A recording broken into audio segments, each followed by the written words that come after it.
Bonsoir encore une fois et merci d'être avec nous. La Côte d'Ivoire prend la présidence du Conseil de paix et de sécurité de l'Union africaine. Début décembre 2025, Abidjan dirige donc l'organe de la prévention et de la gestion des conflits. Ensuite, on regardera cet aspect de la politique nationale. ILPO, rappelez-vous, le PPACI déploie la stratégie de son initiative ILPO, principalement. On regardera les 4 axes donnés par le docteur Koné Katina. Ensuite, M. Serge Djebré sera avec nous. Il est chef d'entreprise, candidat à DECI pour les législatives à Cocody. Avec lui, on parlera de son engagement au service de sa communauté. Et puis, la seconde partie donc, sera axée sur 2 points, la fonction publique. 753 fonctionnaires devant le Conseil de discipline. On fait le point en seconde partie. On terminera avec le promoteur du tournoi Choc des Titans, Jimmy Traoré, sera avec nous pour terminer ce plateau. Merci d'être avec nous. Le Grand Talk démarre maintenant.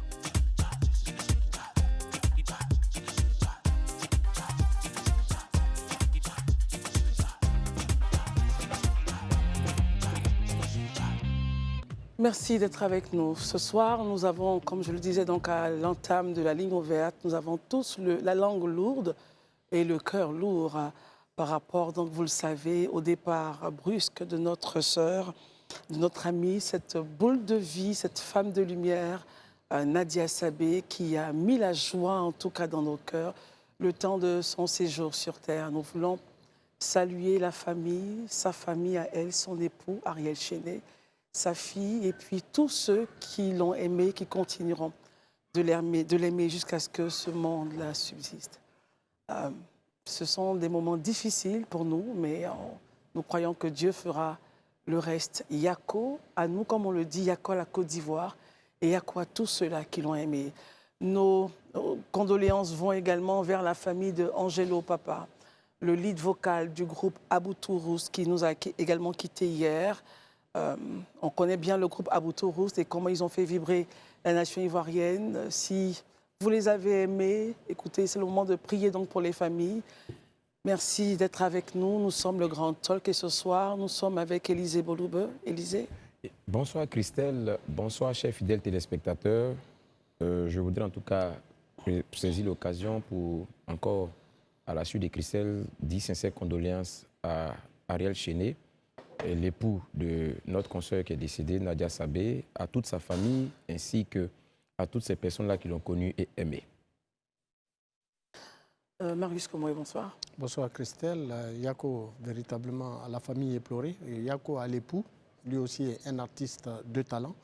En tout cas, la Côte d'Ivoire est meurtrie par cette brusque disparition et vous avez trouvé les mots justes pour exprimer justement ce que le groupe Live TV vit en ce moment. Nos studios sont en émoi et croyez-moi, c'est dur, c'est très dur. Yako à tout le monde, Yako à toute la Côte d'Ivoire. Daouda. Merci beaucoup. En tout cas, avant de commencer, Yako à la famille biologique de Nadia Sabé, Yako à son mari, Yako à tous ceux avec qui elle a eu à travailler ou à collaborer dans la vie. Je pense que c'est une personne que j'ai rencontrée ici durant les vacances, parce que nous, on n'est pas allés en vacances. C'était véritablement, tu as dit le mot, c'était une boule d'énergie, une acharnée du travail. Et je me rappelle qu'à la fin des vacances, j'ai été voir Guy pour lui dire, mais Guy, franchement, la dame là, elle est forte, elle a beaucoup d'énergie. Il dit, mais il va falloir qu'on la garde, parce que généralement, quand nous qui sommes... Guy, c'est qui? Guy, c'est le directeur des programmes. Et pour ceux qui sont rentrés par le talk des vacances, généralement, il y en a qu'on garde, il y en a qu'on ne garde pas. Il a dit, mais celle-là, on doit la garder. Le Guy m'a dit, c'est acté, elle doit revenir. Elle va juste se reposer et revenir. Je pense qu'on l'attendait tous, malheureusement. Dieu en a décidé autrement. Et je pense que face à la mort, il y a une seule chose qu'il faut prendre en compte. Il faut prendre la mort avec la foi.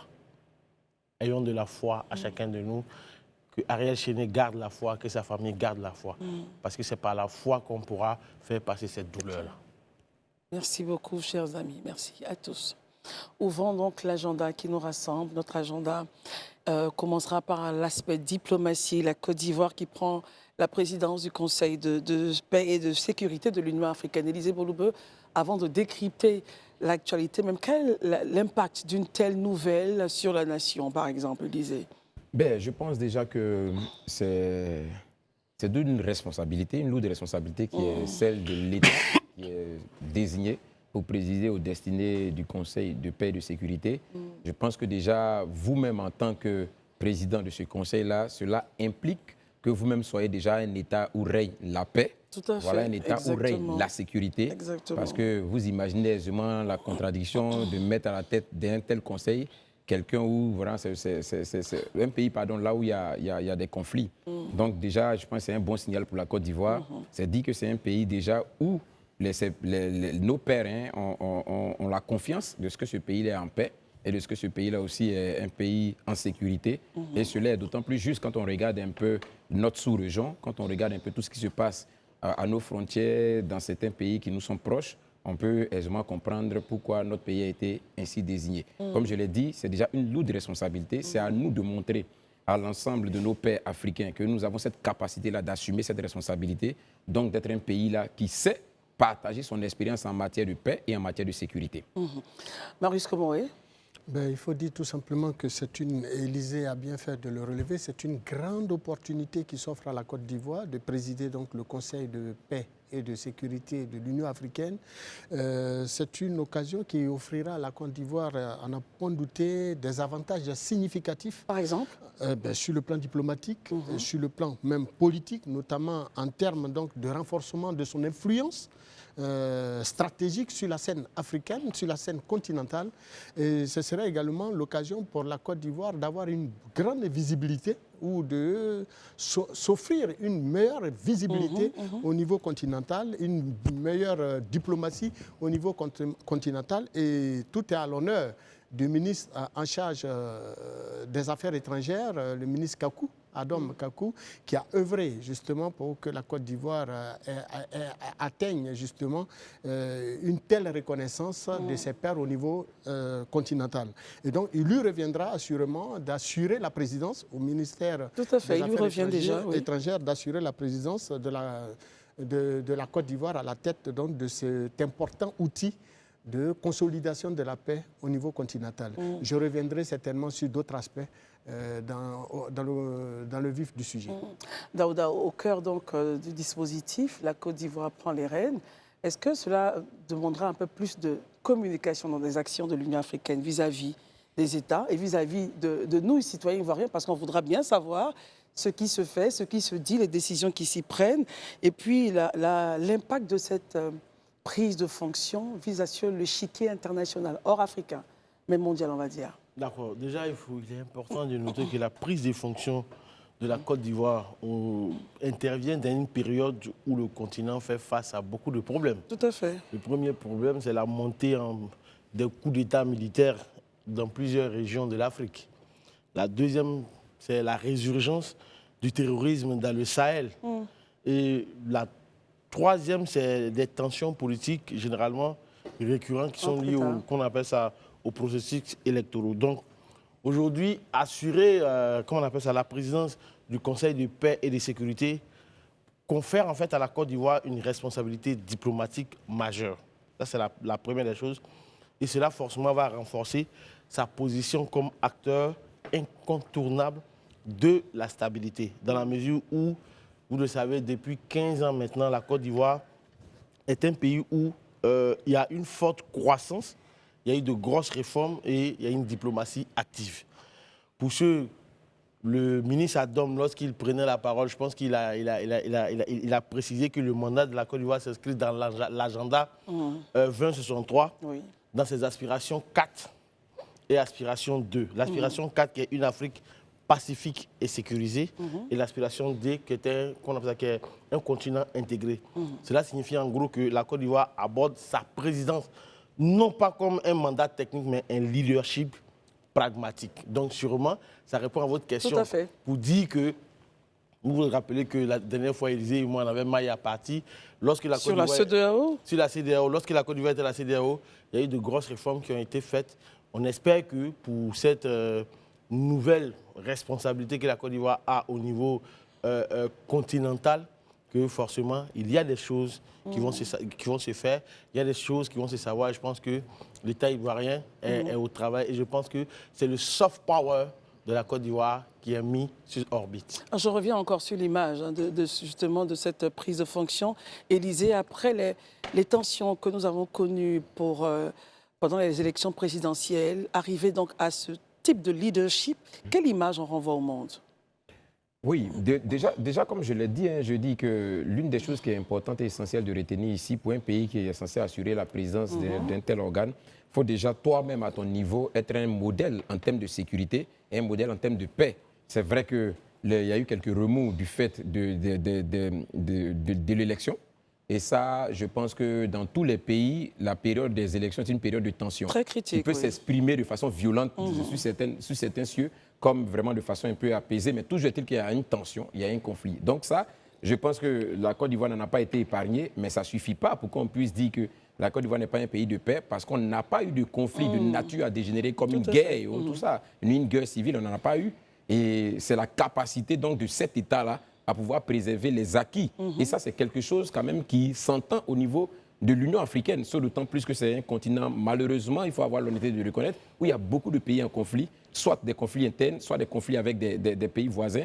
Donc, quand on a des pays qui arrivent à traverser des périodes aussi difficiles comme les questions électorales et maintenir la stabilité, la quiétude et la paix, justement, et dans un contexte sous-régional, avec tout ce qu'on sait, continue de maintenir ses frontières assez solides, ou son territoire assez solide, impénétrable aux forces terroristes, je crois que c'est des éléments quand même qui comptent au sein de l'Union africaine et sur lesquels les uns et les autres quand même s'accordent à reconnaître qu'à ce niveau-là, la Côte d'Ivoire est quand même un bon élève. Voilà, est un bon élève dans ce domaine-là. Donc je crois que c'est tout ça qui milite en faveur de la Côte d'Ivoire.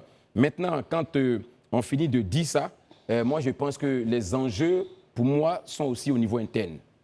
Vous ne pouvez pas être à la tête d'un tel conseil et puis en interne ne pas créer les conditions pour mériter véritablement ce leadership-là. Parce qu'il faut garder l'image. Voilà, donc c'est encore pour moi un plaidoyer à l'endroit aussi bien des tenants du pouvoir que des acteurs politiques de l'opposition, pour que même quand on pense qu'on n'est pas d'accord sur certains piliers, qu'on comprenne quand même qu'il y a la nécessité de préserver l'essentiel, à savoir la stabilité et la paix du pays.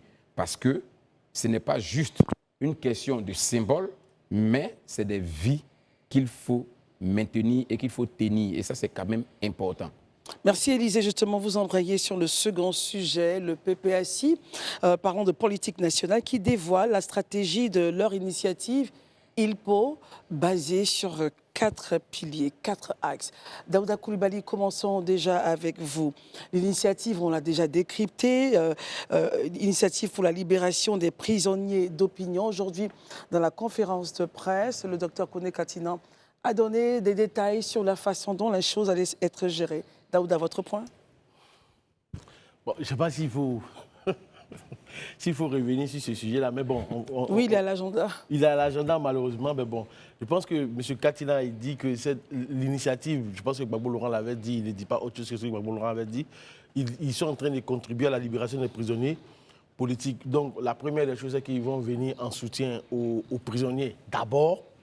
Deuxièmement, ils vont soutenir les familles qui ont des parents en prison. Après, ils vont prendre, comment on appelle ça, un conseil pour faire libérer des gens. Bon, je pense que pour moi, c'est pas, on ne devait pas en arriver là. Pour moi, on ne devait pas en arriver là. Ce n'était pas nécessaire parce que lorsque j'écoute Katina qui parle aujourd'hui des organisations de défense des droits humains qu'il trouve à fond aujourd'hui, je suis surpris qu'il puisse tenir ce type de discours-là. Parce que les organisations de défense des droits humains, véritablement, je ne pense pas que ces personnes-là sont là pour défendre des gens qui prennent des armes pour aller attaquer d'autres personnes.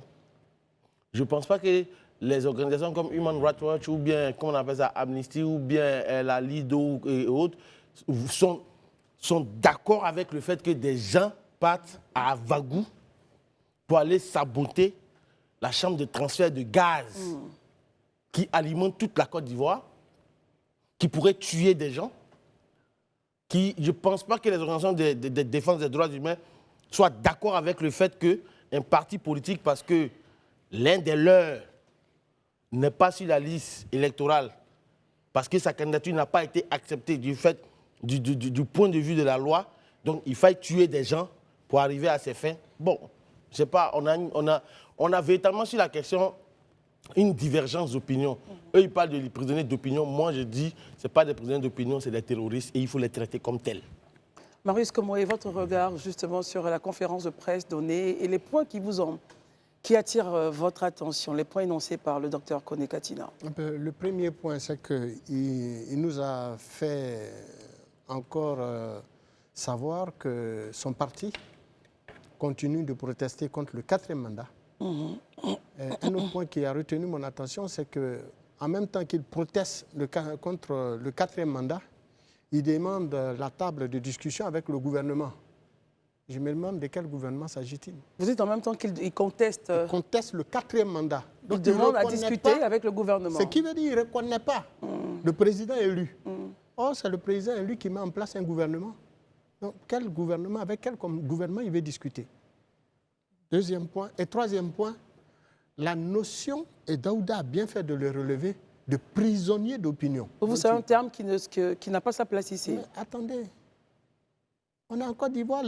Si moi, comme moi, je fais un point de presse pour dire que la vie est chère, au nom des organisations de consommateurs, nous protestons contre la vie chère. Nous demandons au gouvernement de prendre des mesures pour réduire le coût de la vie. J'ai exprimé une opinion. On me soulève pour ça, on me met en prison. Là, je suis un prisonnier d'opinion. C'est clair. Qu'est-ce qu'un prisonnier d'opinion selon la littérature française? Allez-y. Il faut le dire clairement. C'est une personne emprisonnée ou détenue pour ses convictions politiques, religieuses ou autres, son origine ethnique, son sexe, sa langue ou d'autres caractéristiques personnelles, sans avoir eu recours à la violence ni prôner celle-ci. Dans le cas d'espèces là, les 1000 personnes dont il parle, qui ont été interpellées, c'est lui qui le dit, les 1000 personnes. Il dit 1000 personnes ont été interpellées depuis les manifestations du 11 octobre contre le 4e mandat. Donc il a précisé le contexte des interpellés et de ceux qu'il qualifie de prisonniers d'opinion. C'est dans un contexte de manifestation, pas d'une opinion politique, pas d'une opinion religieuse. Mais ils sont allés, ils ont cassé, ils ont brûlé. On est tous dans le pays, on a vu ce qui s'est passé le 11. On ne pouvait même pas circuler sur les voies, sur les grands axes routiers à Abidjan, en Côte d'Ivoire. Moi, je venais d'Abengourou. Tout l'axe Abidjan-Abengourou était bloqué dans les villages atiers. Des véhicules de transport de sable ont été caillassés, brûlés par des manifestants. On vous dit que le prisonnier d'opinion, il n'exerce pas la violence. Mais là, c'était la violence.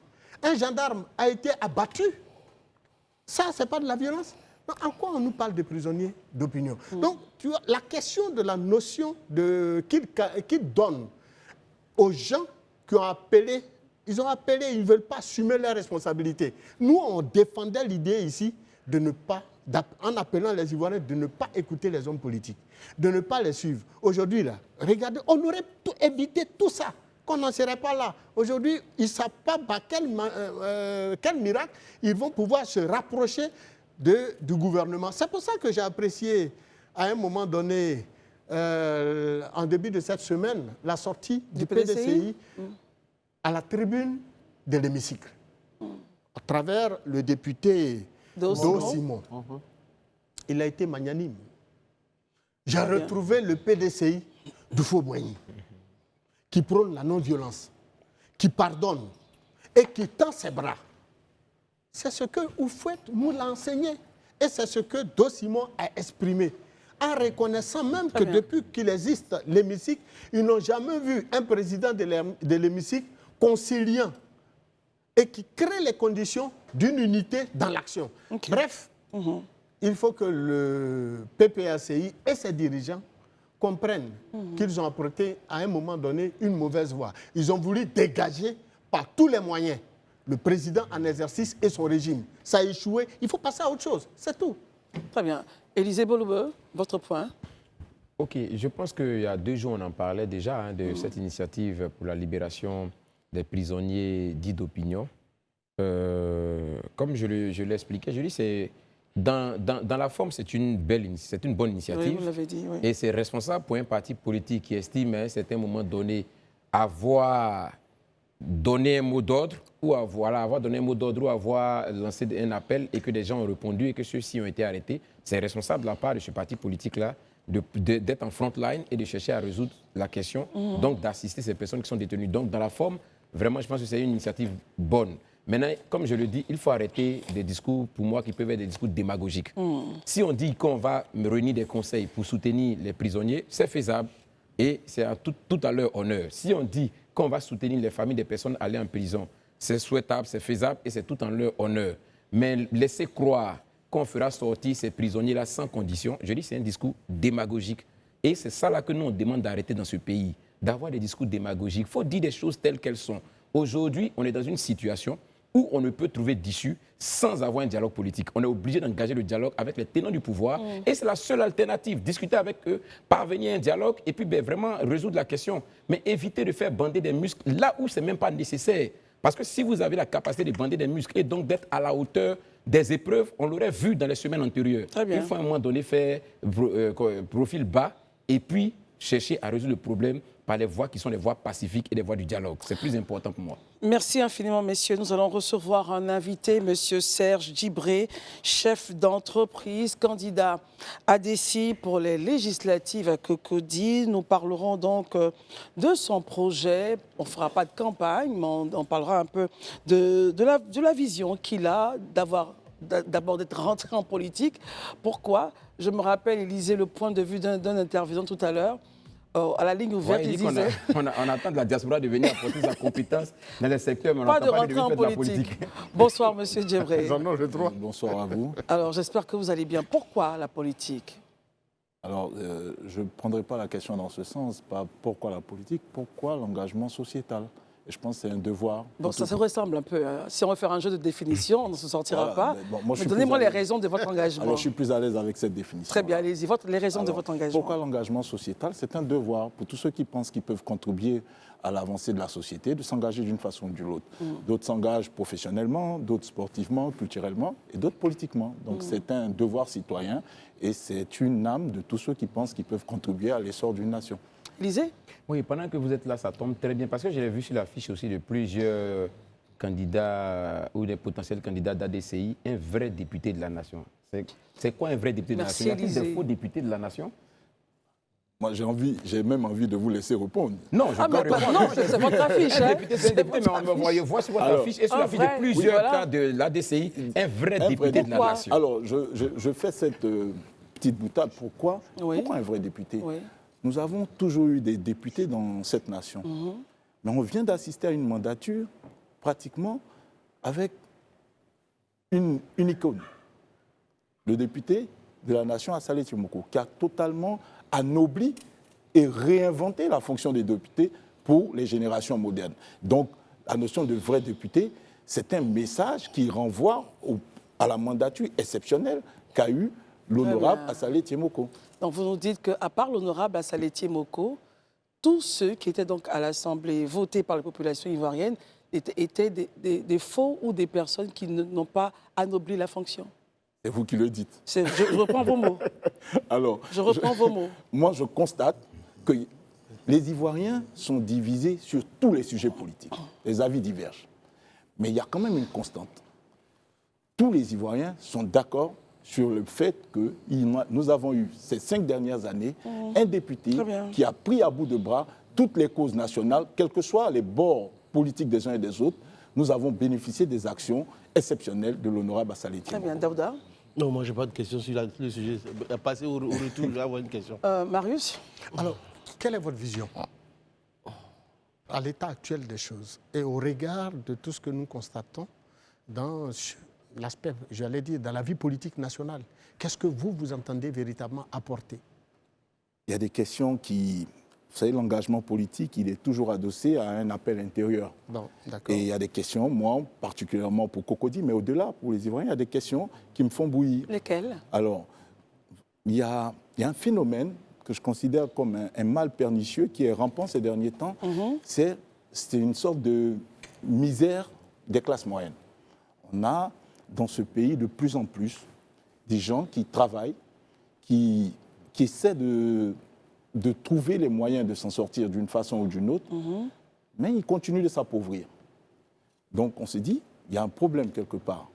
Vous avez des agents du secteur privé, du secteur public, des jeunes entrepreneurs, et ces personnes-là n'arrivent pas à s'en sortir. Donc la question, par exemple, du transport, des coûts du transport en commun, devient un poste de dépense qui est particulièrement appauvrissant pour les populations.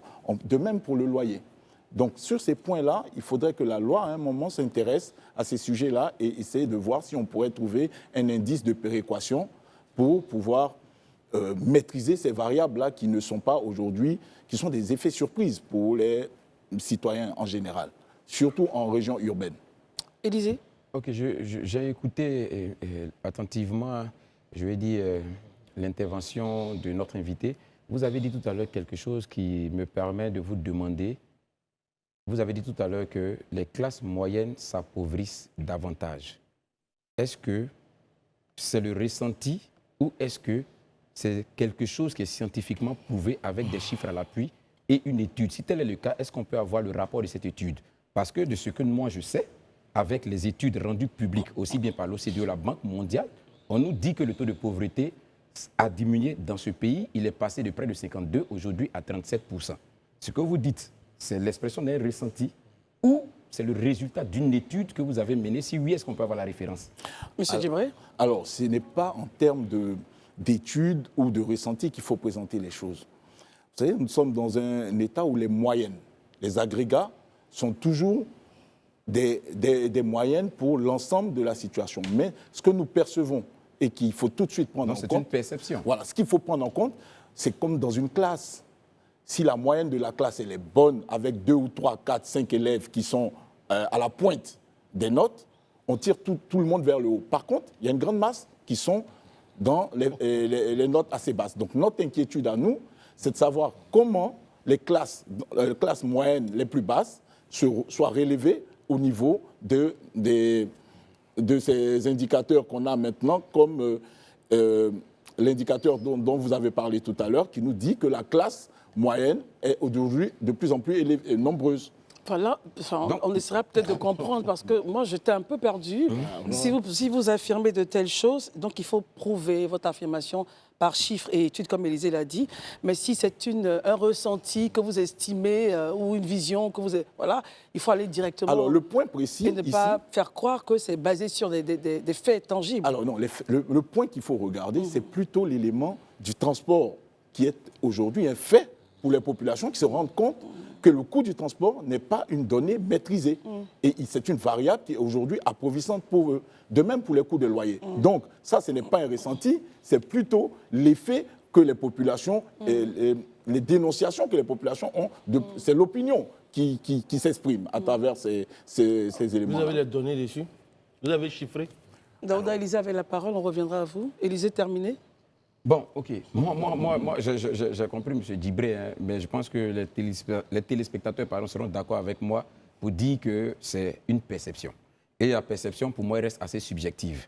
Et pour moi, des gens qui voudraient vraiment être des députés, des vrais députés, devraient commencer déjà par échanger avec nous sur des données, des études. Ça fait plus scientifique et ça montre déjà la perspective dans laquelle vous êtes. Ça, c'est vraiment un commentaire que je vais faire. Mais quand je finis... Pour revenir à ce qu'il dit, quand il dit par exemple qu'aujourd'hui ça se sent dans le transport, dans les loyers, ça, ouais. Le transport, il était à combien?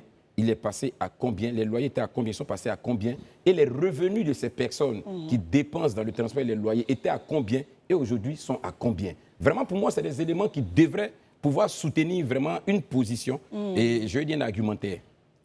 Il va réagir? Allez-y, monsieur Djibré. Alors, moi, ce que je veux plutôt noter en termes de variante des transports. C'est la variante qu'il faut regarder. C'est pas ils étaient à combien, nous sommes à combien. Ce qu'il faut regarder, c'est que la variable transport, aujourd'hui, est une inconnue pour le consommateur, pour les usagers.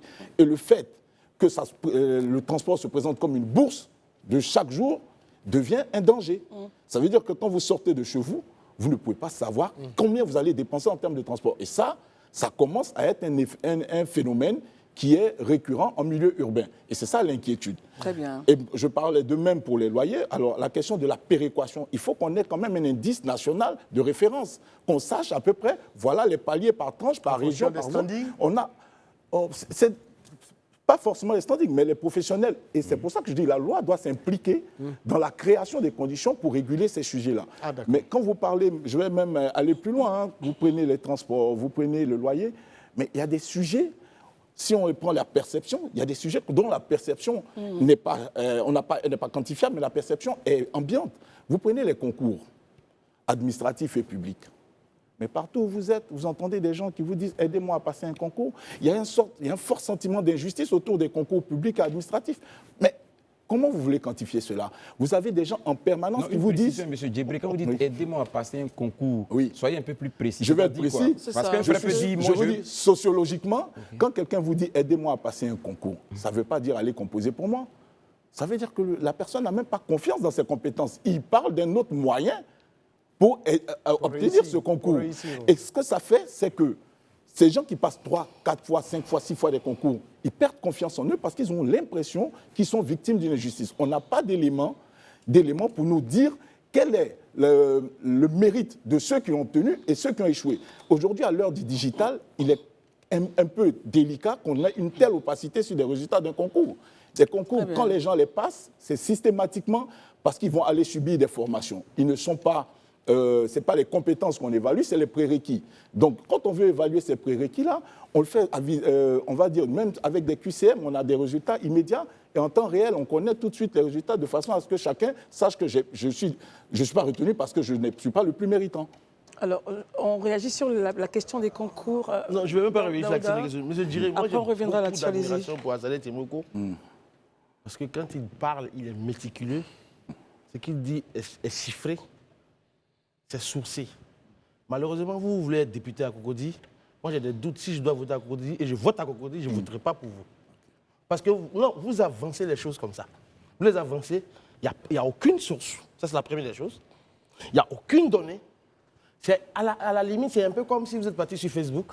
Vous avez ramassé tous les ramassis de ce qui s'est dit sur Facebook et vous nous l'avez donné ici. Mais votre perception en tant que député, ce n'est pas une donnée qui est quantifiable et qui est chiffrable. Vous ne pouvez pas nous donner ça ici et nous dire qu'avec ça, vous êtes un vrai député. Donc moi, je ne voterai pas pour vous. Bon, c'est déjà de la démocratie, hein, voter ou pas voter. Oui, mais je le dis. Pas une révélation. On va l'écouter, je ne le saurai jamais, le vote est secret. Mais je ne voterai pas. Je vous dis que je ne voterai pas pour vous. C'est bon, on va l'écouter, Daouda, merci. Alors, maintenant, le rôle aussi du député. C'est de prendre la perception. Attention, Daouda, le rôle du député, c'est de porter l'opinion. Donc, l'opinion de ses électeurs, elle doit être bien portée. Si je veux demander à quelqu'un qui me dit qu'il est malheureux, comment je mesure ça? Justement, je lui demande. On fait des études. Non, s'il vous plaît. Je parle d'un électeur. Vous avez pris votre cas, vous ne voterez pas pour moi. Ça, c'est sûr. Je prendrai un électeur qui se met en face de moi, qui me dit qu'il est malheureux. Comment j'évalue cela?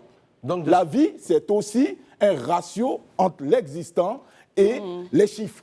Ce n'est pas que des chiffres, la vie. Donc, on se calme. Voilà. Donc, je ne sais pas comment vous pouvez nous dire non, vous nous avez ramassé. Vous portez même. On va l'écouter. Je vous ai parlé d'éléments qui sont des éléments qui oppressent la vie de nos citoyens. Je vous ai parlé principalement de la peine qu'ils ont avec leur budget, malgré leurs efforts, ils n'arrivent pas à s'en sortir. Et je vais aller plus loin. Il y a même des ressentis, encore, je vais insister dans ce sens. Vous prenez notre troisième âge. Aujourd'hui, la santé des personnes du troisième âge est un problème. Des gens, vous êtes à Cocody, vous avez des gens qui ont travaillé toute leur vie, des retraités, qui ne peuvent même plus se payer. L'assurance privée pour des gens du troisième âge est très élevée. Mais c'est un ressenti, on le voit. Alors, quand vous sentez ces choses-là, il faut bien que quelqu'un porte leur voix. Nous, on milite, par exemple, pour qu'on ait une couverture médicale aménagée, spécialisée pour les gens du troisième âge. On ne peut pas permettre à des gens d'avoir une vieillesse indigente. C'est anormal. Vous me parlez de ressenti. On va l'écouter maintenant, monsieur Djebré. Dans la vie, tout n'est pas ressenti, justement. Quand on veut gérer un État, on n'est pas dans la perception. Ça, c'est la première des choses. Donc, quand vous êtes dans une circonscription comme celle de Cocody, où il y a plus de 200 000 électeurs, vous ne pouvez pas prendre le ressenti de 1-2 personnes pour en faire des généralités. Le faisant, c'est faire manque de rigueur, M. Djiré. S'il vous plaît, je n'ai pas terminé. C'est faire manque de rigueur. Donc, soyez, vous voulez être un vrai député, M. Djiré, soyez rigoureux dans votre travail. C'est vous qui avez parlé de calme, c'est vous qui avez parlé. Marius, s'il vous plaît, je reprends la parole. Non, s'il vous plaît, messieurs. Marius Komoé, s'il vous plaît. S'il vous plaît, on est là pour écouter, pour s'écouter et faire en sorte que ceux qui nous regardent nous écoutent. On ne pourra pas prendre la parole en même temps. Daouda, merci beaucoup. Marius, allez-y. Bon, à dire vrai, on n'est pas dans un procès. On a un invité l'invité a besoin de développer Marius. ses idées. Et donc, à ce niveau, la vie, c'est une perception. Voilà, la vie, moi, je suis convaincu qu'il faut apercevoir ce qui s'y passe. Et donc, votre perception devrait pouvoir mener les uns et les autres, les électeurs que nous sommes, à pouvoir justement vous poser nos problèmes et échanger de sorte à ce que vous puissiez rassembler l'essentiel de nos préoccupations, l'essentiel de nos peines, de nos angoisses, de nos mécontentements, pour les porter là où vous devrez être. Et donc ça, pour suivre ce point, je suis totalement en phase avec vous. Cela dit, aujourd'hui, on sait bien la question de la transhumance politique qui a cours dans notre pays. Et Cocody ne fait pas l'exception. Alors, que comptez-vous faire pour contourner, vous qui n'avez pas été au moment du recensement électoral, vous n'étiez pas là, certainement vous n'avez pas connu cette transhumance politique en allant prendre des électeurs de tel point X à venir s'enrôler dans votre circonscription, là où certainement certains de vos adversaires l'ont fait. Comment vous allez contourner cette stratégie politique mise en place? D'accord. Avant de vous répondre, je vais peut-être faire une petite précision. Allez-y. Sur la question de M. Daouda qui nous parlait de quand on veut diriger, on a des... Malheureusement, il faut qu'on sache que quand on veut diriger, on s'étalonne au pied. Quand on est dirigeant, on ne regarde pas le meilleur pour faire ses décisions. On s'étalonne au pied. Donc quand il y en a un seul, c'est comme dans une famille. Quand vous avez un seul enfant qui est à la traîne, vous ne dites pas « Oh, il y en a 4 qui sont bons, celui-là, il peut s'en aller ». Vous vous battez pour le dernier. C'est ça le rôle d'un, c'est ça la responsabilité d'un homme politique. Donc, ceci étant dit, sur la transhumance, sur ces questions-là, il faudra légiférer. Mais je vais prendre l'exemple de la moralisation de la vie politique. C'est vraiment ce gros sujet-là. L'honorable Assalé Tiemoko, pendant cette mandature, a fait des propositions de loi sur la moralisation de la vie politique. Et même le cumul des mandats, le principe, le cumul des postes, le principe même des 2 mandats, beaucoup d'autres sujets dans ce sens. Les institutions à supprimer. Mais qu'est-ce qu'on a vu? Ça a été rejeté sans programmation ni examen. Donc, on va continuer, il ne faut pas baisser les bras, il faudra continuer de remettre ces sujets sur la table, et puis, in fine, à force de le répéter, on finira par trouver une solution. Mais des propositions seront faites dans ce sens-là. Élysée? On va faire un peu de politique fiction, Au soir du 27, M. Djebré est élu député de Cocody. Quelles sont les premières propositions auxquelles, ou du moins, les premières propositions de loi qui seront faites par M. Djebré, qu'il pense être une urgence pour la République? Je pense que là, je vais faire encore une boutade. Le premier malheureux, ça sera Daouda dans cette politique fiction. Allons-y directement à la réponse. J'ai parlé tout à l'heure des sujets qui, moi, personnellement, mais en même temps, touchent la commune de Cocody, mais touchent aussi notre pays. C'est la proposition de loi sur le 3e âge. Je suis peiné, honnêtement, permanemment, de voir que nos personnes du 3e âge sont réduites à quasi mendier pour avoir de la santé. Et ça, pour moi, c'est un point d'honneur. On a déjà là une couverture médicale qui, semble-t-il, commence à donner des premiers résultats. Il faudra aménager ce sauf-conduit-là pour les personnes du 3e âge. Ça, c'est un combat personnel et j'en serais très fier si je réussissais à le réaliser dès la première mandature.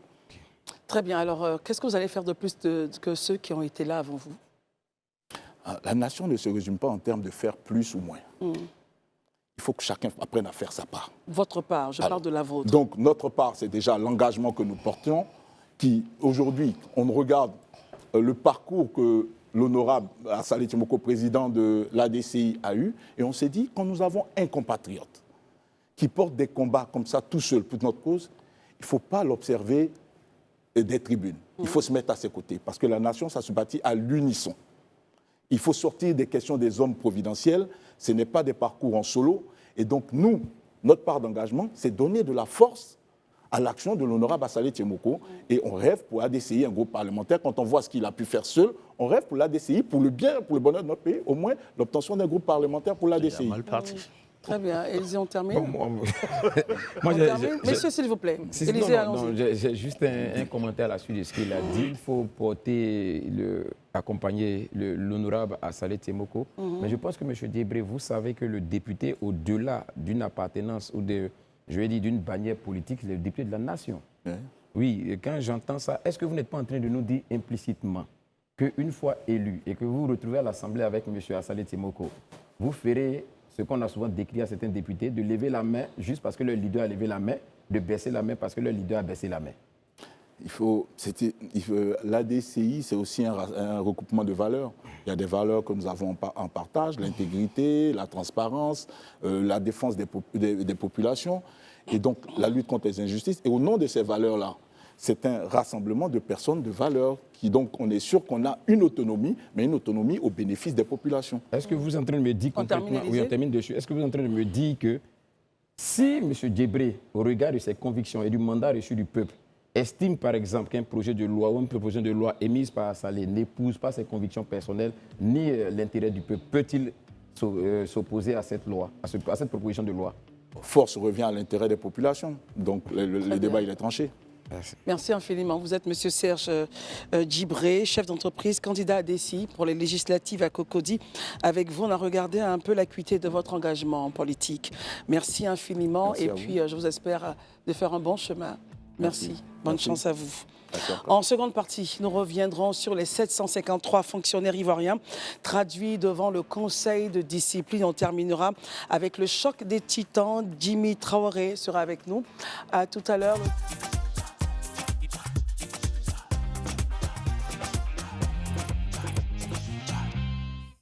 Merci d'être avec nous pour la seconde partie de ce tour d'antenne. Jimmy Traoré est avec nous. Bonsoir Jimmy. Bonsoir Christelle.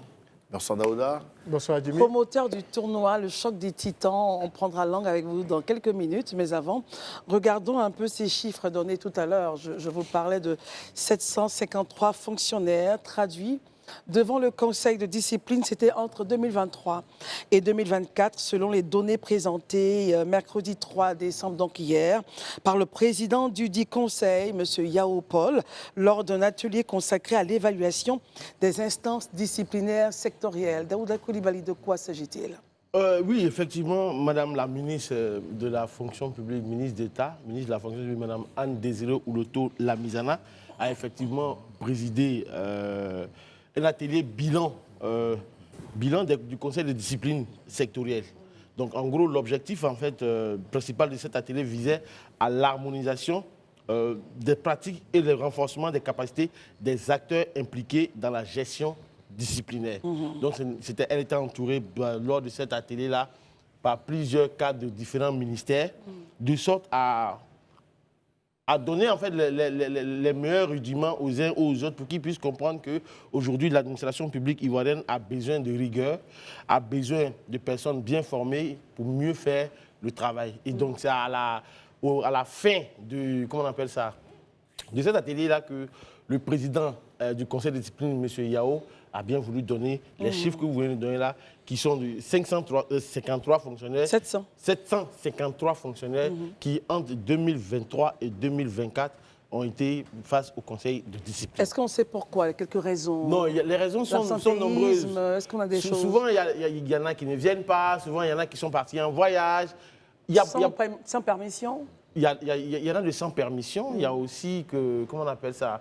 Souvent, il y en a qui peut-être ont commis des délits et autres. Mais il y a aussi le fait que souvent de fois, il y en a qui vont aussi à la retraite. Voilà. On ne peut pas vous sanctionner parce que vous partez à la retraite? Non, ce n'est pas une sanction. Il y a la radiation. Même quand on parle de radiation, mais c'est pas que vous partez aussi à la retraite, tout et tout. Il y a tous ces paramètres là-dedans.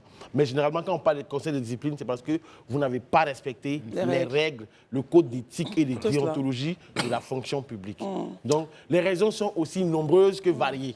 Donc, ici, avec les 753 fonctionnaires, je ne pourrais pas rentrer dans le détail pour dire Monsieur Jimmy, il a fait ci, Élisée Bourgoubé a fait ça, c'est assez compliqué. Voilà. Très bien. Un petit mot là-dessus, Marius, et on avance avec Jimmy. Le conseil de discipline de la fonction publique, si il n'existait pas, il fallait le créer. C'est un outil important pour discipliner quand même la fonction de fonctionnaire dans l'administration publique, parce qu'il n'est pas acceptable que l'absentéisme notoire de certains fonctionnaires plombe le bon fonctionnement de la fonction publique. Il n'est pas du tout également acceptable que les manquements graves aux obligations professionnelles d'un fonctionnaire, tels que les négligences dans l'exercice de leurs fonctions, le non-respect de la hiérarchie et les insubordinations, viennent également empêcher le bon déroulement de la fonction publique. Il y a aussi le comportement incompatible avec la dignité de la fonction, ou pouvant porter atteinte même à l'intégrité de l'administration. Bref, Daouda l'a dit, c'est une panoplie de raisons qui amène donc le conseil des disciplines à souvent taper sur la table et à sanctionner. N'oubliez pas que beaucoup de fonctionnaires sont aujourd'hui aussi incarcérés. Pour justement Je pense que dernièrement, vous avez vu que la ministre d'État, ministre de la fonction publique, il y a eu la promulgation du, comment on appelle ça, du code de la fonction publique. Tout à fait. Voilà. Et donc, il y a eu une grosse communication dessus. Il faut de reconnaître qu'en même temps que la ministre d'État, ministre de la fonction publique, se bat pour les droits des fonctionnaires, il ne faut pas oublier aussi que les fonctionnaires aussi ont des devoirs. Donc quand on a des droits, les droits aussi vont de pair avec des devoirs. Et donc si vous ne respectez pas votre part du contrat, forcément, vous aurez fait face au conseil de discipline. En même temps qu'elle a un leadership pour pouvoir faire avancer tout le monde, dès qu'il y a sanction, elle n'hésite pas. Et c'est ça aussi, Élysée, une société où on avance avec rigueur pour, comme vous aimez à le dire, une si grande Côte d'Ivoire. Oui, Christelle, moi, vraiment, au-delà de l'atelier, le conseil de discipline et tous les résultats concernant le conseil de discipline, moi, c'est le leadership même de Madame la ministre d'État, ministre de la Fonction publique, que je veux saluer. On peut ne pas aimer Mme Anne Désiré Oloto, la Misana, mais il faut avoir le courage et l'honnêteté de reconnaître que c'est une dame qui a un leadership affirmé. Chaque département où elle est passée, il y a eu des résultats. Et moi, je pense que c'est tout ce qu'on demande juste à nos ministres, à ceux-là qui sont des commis de l'État, c'est d'avoir des résultats là où vous partez, de sorte que quand vous n'êtes pas là demain, il y a des acquis qui parlent pour vous.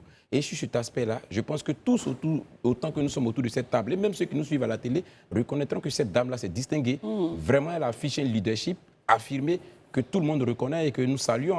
Je pense que si on lui donne du temps, et si vraiment elle a les coudées, on continue de lui laisser avoir les coudées franches, elle va faire de notre fonction publique une fonction publique vraiment qui aura fier à lui et qui fera plaisir à voir. En tout cas, félicitations à Madame la ministre d'État et à son équipe pour le travail formidable qu'ils abattent au quotidien. Merci beaucoup. Félicitations à Madame la ministre d'État. Et comme vous l'avez dit, à toute son équipe et puis aux fonctionnaires sanctionnés, il faut le prendre avec beaucoup de sérénité et puis voilà, se remettre au travail tout simplement. On termine avec l'instant box. Jimmy, encore une fois, bonsoir. Bonsoir Christelle. Et je voudrais, voilà, devant tous, vous remercier parce que l'an dernier à Bouaké, lors de l'indépendance, vous avez fait un acte magnifique vis-à-vis de cette équipe-là, du Grand Talk à Bouaké. Vous avez ouvert les portes de votre domicile. Ouais, votre résidence à Bouaké. Voilà, c'est le mot, la résidence. Ouais, vous avez... Toute la famille était à première ou la seconde? La première. Toutes les résidences. Bon. Je sais qu'on était dans une résidence. Cas, on était tous mais là. merci vraiment. Ouais. Merci et bravo pour vos actions. Et de quelle manière? Non, c'est plus qu'un plaisir. Alors revenons maintenant à Abidjan pour le choc des Titans qui aura lieu le samedi 13 décembre. Voilà, qu'est-ce qui va se passer? Il va se passer que la Côte d'Ivoire va vibrer encore au son de la boxe anglaise. Il va encore se passer des enfants de Koumansi, de Bouaké, d'Abobo, d'Anyama qui vont se retrouver au Palais Sport de Treichville pour exprimer encore ce noble art, pour montrer encore la capacité qu'ils ont à gagner un combat et être valorisés surtout. Voilà. Élysée? Depuis quelques mois, je dirais même presque un an et demi, nous avons vu M. Jimmy Traoré porter vraiment cette initiative-là comme un fardeau. Et nous avons aussi, de nos yeux, vu des témoignages de jeunes gens qui étaient destinés au regard de ce qu'ils vivaient par le passé, à la perdition, mais qui, grâce à ces initiatives de boxe-là, ont été resocialisés, ont retrouvé encore de l'allant pour reprendre le courage et vivre. Moi, ça m'amène à me poser des questions. Monsieur Jimmy, est-ce que vous avez l'appui institutionnel qu'il faut pour mener cette action que vous menez depuis quelques années et qui a contribué à resocialiser des jeunes gens que nous, on pensait perdus pour la société? Merci pour cette belle question. Aujourd'hui, pour que le choc des Titans soit à ce niveau, on a l'honnêteté de revoir le ministre d'État, son excellence, pour dire que pour moi, c'est mon excellence à moi, le ministre d'État, ministre de la Défense, qui aujourd'hui est le haut patron de cet événement. Téné Ibrahima Ouattara, aujourd'hui, qui a porté ce projet-là via les jeunes. Et derrière lui, il y a tout un ensemble, tout un gouvernement qui court avec nous pour porter ces jeunes-là. Nous avons le grand Famadou Koné, maire de Bouaké, qui est le parrain, le maître Camara, le grand maître Camara, le fatigant maître Camara, qui est aussi un parrain. Nous avons notre ministre de tutelle, maître Silaj, qui est sur son égide, le ministre du Tourisme même en plus, qu'on n'a jamais vu, auquel on a adressé un courrier, qui par son cabinet nous a répondu pour dire, vu l'effort communicatif qui a existé sur ce projet. Ils ont porté leur Sendou Fofana. Sendou Fofana. Aujourd'hui, le Choc des Titans est vraiment, en termes d'institution, vraiment assisté. Un merci particulier. Le ministre d'État nous a dit, cette jeunesse-là, je compte sur vous à lui apporter l'éducation par le sport. Et aujourd'hui, honnêtement, en termes d'institution, il n'y a pas photo. On aime vraiment vos actions, Jimmy. Oui, est-ce qu'on ne pourrait pas, Jimmy pourrait peut-être passer pour être un prophète quelque part, parce que oui, parce que là, il a sollicité le ministre d'État qui a accompagné, qui a porté le projet. Et aujourd'hui, le ministre d'État, peut-être que vous le savez certainement, est candidat à la députation à Bobo. L'un des endroits où vous avez une bonne panoplie, en tout cas de vos jeunes athlètes, qui ressortent de là-bas et qui étaient destinés, comme je le dis, vraiment à la perdition, mais qui finalement ont été rattrapés grâce à cette initiative-là. Peut-être que vous êtes quelque part ce prophète-là qui a ouvert les sillons pour le ministre d'État, dira-t-on. Non, nous, on n'a pas. On a estimé un projet. Ça fait 6 ans quand même que je suis en cours les rues de Côte d'Ivoire, que la caravane s'impose partout pour pouvoir porter cette valeur-là, cette communication, ce nouveau challenge à ces jeunes-là. Et c'est une coïncidence très heureuse pour nous de voir le ministre d'État candidat aux législatives à Bobo et plus ou moins voir toute cette jeunesse à Bobo très impliquée dans ce sport-là. C'est vraiment une coïncidence heureuse. On espère que ça va lui apporter un plus. Et que les enfants aussi vont profiter du fait que le ministre d'État soit le haut patron de l'événement. C'est ça. Voilà, c'est tout bénéf pour cette jeunesse-là en tout cas. Marius? Alors, la CAN de la boxe, pourquoi cette appellation? Parce que l'idée nous est venue après la CAN. Cette édition, bien sûr. Non, l'année dernière aussi, on était la CAN de la boxe. C'était la CAN. Et on a même fait la finale de Côte d'Ivoire-Nigeria. Oui. On a fait venir un boxeur du Nigeria pour affronter Martial Zao de Paris, qui est un jeune Ivoirien. La CAN de la boxe, l'expression est venue de par là-bas. Depuis la CAN de la Côte d'Ivoire, comme la Côte d'Ivoire a vibré au sein de la CAN, on a estimé que pour les combats professionnels, faille que les autres années, vous avez vu, on a été chercher Abdel Nicolas en Argentine, Francesco Lesi à l'édition 3 en Italie. Wow. Donc l'année dernière, on a dit, OK, au lieu que ça nous coûte aussi cher, faire venir les gens de très loin, on va prendre les gens de la sous-région et faire de nous cette CAN pour que l'unité, la cohésion des pays d'Afrique se porte par la boxe. Donc on a 6 combats. 6 combats amateurs Et 5 combats professionnels. Le grand public qui viendra donc au palais des sports. Hein, de Treichville. De Treichville. Quel est le choc véritable des titans auquel nous aurons droit? C'est l'affiche qu'on a là, Sénégal-Côte d'Ivoire. Il va y avoir du Sénégal-Côte d'Ivoire. Okay. Il va y avoir du Nigeria-Côte d'Ivoire. Il va y avoir du Gazo Iris, des enfants de la Bobo. Honnêtement, je vous dis que même les amateurs qui ont fait au moins 5 éditions, qu'on a trouvé à Boaké, qu'on a trouvé à Bobo, qu'on a trouvé à Benjerville chez le député Dougou. Et aujourd'hui, je pense que toutes ces jeunesses-là vont nous porter de très très beaux combats. Daouda? Il a dit choc des titans. Choc des titans. J'ai vu Sénégal-Côte d'Ivoire, Sénégal-Nigeria.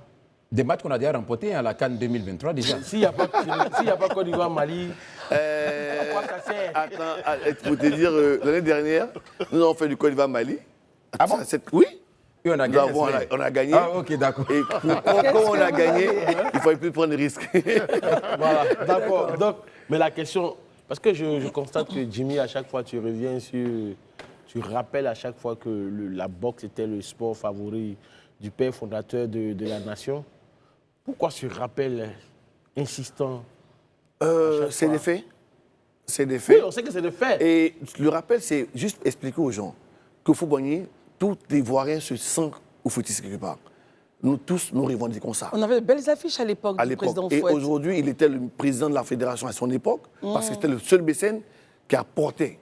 Aujourd'hui, on parle de Foubagny, que tous ces enfants qui sont le président Ouattara aujourd'hui, qui sont le ministre d'État, si tout le monde a le flair du papa, ils vont porter ce projet-là. Donc pour nous, en termes de communication, c'est un fait. Foubagny, c'était le mécène de la boxe. Aujourd'hui, ces enfants, les oufouettistes qui sont aujourd'hui, font le même boulot comme leur papa. Ils ont construit Abidjan par des ponts, par des routes. Ils peuvent reconstruire Abidjan par le sport. Maintenant, rappelez-moi un peu les noms des boxeurs qu'Oufou aimait à l'époque. Marie Konaté, voilà. Kilimanjaro, Gobé Alou. Voilà. Mais il y a même Sarah Robinson. Pour la première fois, Foubagny a fait un championnat mondial en Côte d'Ivoire. Et l'Ivoirien est passé à 2 doigts des champions du monde. Il est encore là, un bonjour particulier à lui. Il est à Hudansville. Il est rentier de Foubagny. Il vit encore à Hudansville. On le visite tous les jours. Il vient au Choc des Titans. Il vient parler aux enfants. Et tout ça, ils ont été retrouvés parce que Football a En tout cas, aidé ce projet-là. Marie Konaté, quant à lui, a beaucoup gagné avec Oufouet. Oui, beaucoup ont gagné. Ils ont gagné, tout le monde a gagné au football. Daouda n'avait pas terminé. Bon, je sens qu'il y a de l'extase sur le plateau à cause de la boxe. Mais bon, on va revenir sur le sujet, revenons sur terre. Le sujet, c'est toujours la boxe. Non, je sais, mais bon, calmez-vous un peu avec Oufoué. On n'y était pas, mais bon, calmez-vous. Alors, mais ce n'est pas de notre faute. Nous sommes à la 6e édition du Choc des Titans. Pour ceux qui vont aller pour cette 6e édition, à quoi est-ce qu'ils doivent s'attendre? Quelles seront les innovations de cette 6e édition? Vous savez, ceux qui ont suivi cet événement-là, il est monté crescendo. Cette année encore, il va y avoir de la lumière. Il va y avoir du son. Il va y avoir du très beau combat. En parenthèse, qu'est-ce qu'on a comme lumière son?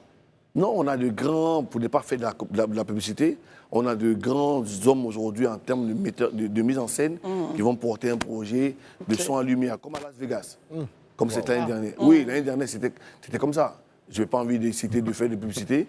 Voilà, il y a un grand groupe aujourd'hui qui fait la belle, qui a de bonnes configurations, en termes événementiels, qu'on a sollicité, le frère, et qui vont venir porter ce projet-là.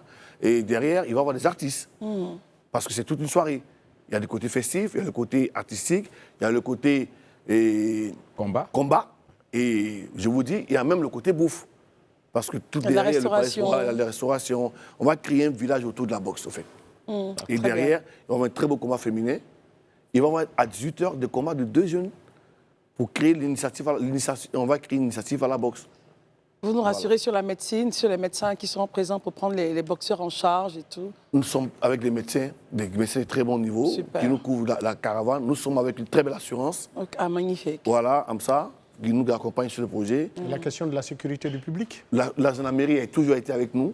Le cas commandant de commandement se déploie en zone extérieure et en zone intérieure. Le commissariat du 2e arrondissement est sur le site et mandé sécurité est avec les équipes. En termes de sécurité, en 5 éditions, grâce à Dieu, jusqu'à aujourd'hui, il n'y a pas encore eu de grabuge. Surtout que c'est parrainé par le ministre d'État. On espère qu'il y aura une belle délégation des militaires pour nous porter secours. Voilà. Elisa, la parole maintenant. Moi, je vois que c'est un point de besoin de rappeler que c'est une superbe initiative qui est à sa 6e édition, en tout cas, qui continue encore de faire des heureux parmi notre jeunesse. Moi, je voudrais encore revenir un peu sur la question de l'accompagnement institutionnel.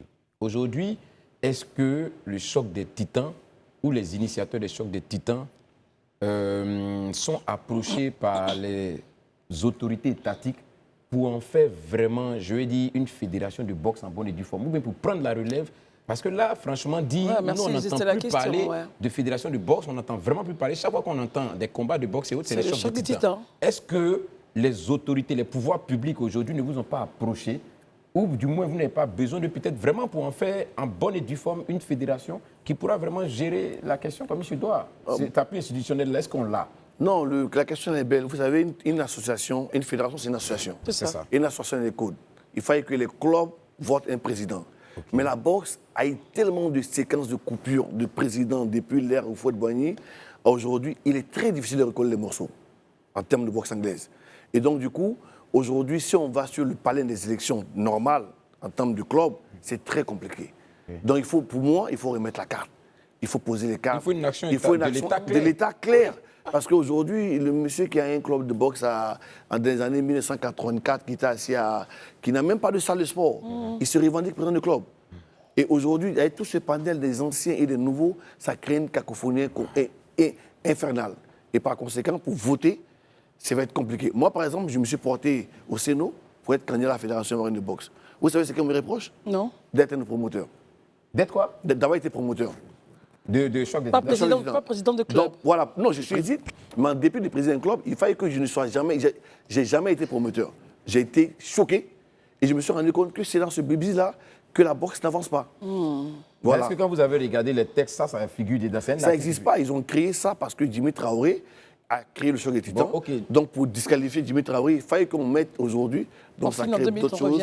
Donc, monsieur Jimmy Traoré, moi, je veux regarder la caméra et puis je veux vraiment regarder nos autorités et puis leur dire qu'il y va de la vie de plusieurs jeunes qui étaient considérés comme des jeunes perdus, mais qui, grâce au choc des titans et à l'initiative de monsieur Jimmy Traoré, aujourd'hui, reprennent vie et ont une seconde chance.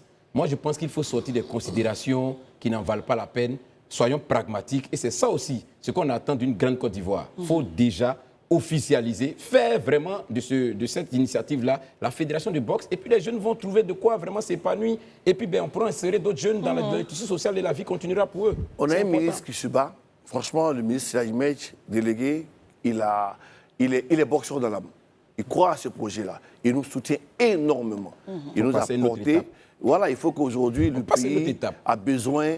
On a les Jeux qui arrivent très bientôt. Il y a beaucoup de défis à relever. Et on va les relever ensemble avec un très grand pays. Alors, Jimmy, revenons donc sur ce qui va se passer le samedi prochain, samedi 13 décembre. Le choc. Le choc des Titans va s'installer encore dans le cœur des Ivoiriens, avec un événement majeur, avec 5 très beaux combats en professionnel, avec 6 combats amateurs. On va encore revaloriser ces enfants-là. Vous imaginez à l'époque, avant que le choc des Titans s'installe dans le milieu de la boxe ivoirienne, les enfants rentraient chez eux avec 10-15 euros de bourse. Aujourd'hui, avec nos partenaires, avec le ministre d'État, on dit merci, avec le maire de Bouaké, les enfants rentrent chez eux avec 1 million après un combat. Oh my God. Voilà, aujourd'hui, moi, par exemple, j'ai des témoignages, mais qui me font froid. J'ai un président d'un club, Calébas, que j'ai dit bonjour à Niamant. Il m'a dit, M. Traoré, après la finale la dernière fois, mon boxeur qui est rentré chez lui, il a pu payer le loyer de ses parents.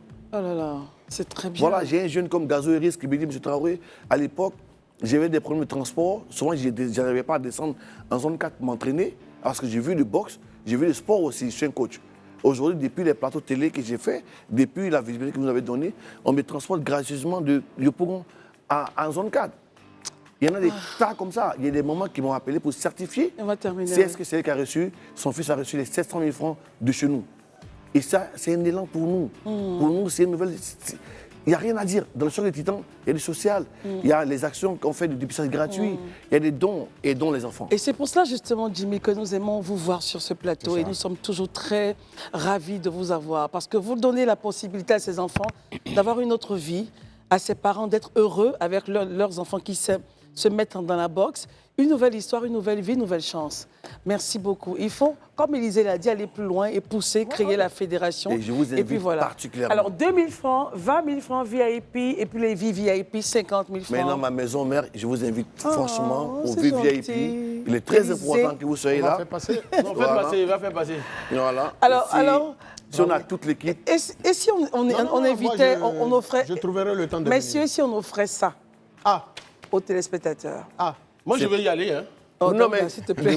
d'abord, ne t'inquiète pas, il va y avoir des badges pour les journalistes. Alors, Jimmy, donnez... Ça, on peut les offrir aux téléspectateurs. Voilà, ça, on peut le donner. Merci beaucoup. Voilà. Tous ceux qui ont passé leur temps à nous injurier, sachez que vous n'aurez pas de tickets. Non, c'est juste pour rire. Non, on Ceux ne dit qui en pas veulent, ça. voilà, On dit nous pas ça. En contactent tout et cas, puis merci, voilà. Jimmy. Vraiment, merci à cette belle chaîne. Merci. Merci à cette belle télé qui porte cette jeunesse. Merci beaucoup. On On a terminé, messieurs. On a terminé, mais On moi, a terminé, merci beaucoup. un des tickets, je souhaite qu'on l'offre à Manasseh Karamoko. Très bien, on va garder ça pour lui. Manasseh Karamoko. Merci de nous avoir suivis. À demain. Que Dieu nous garde. Au revoir.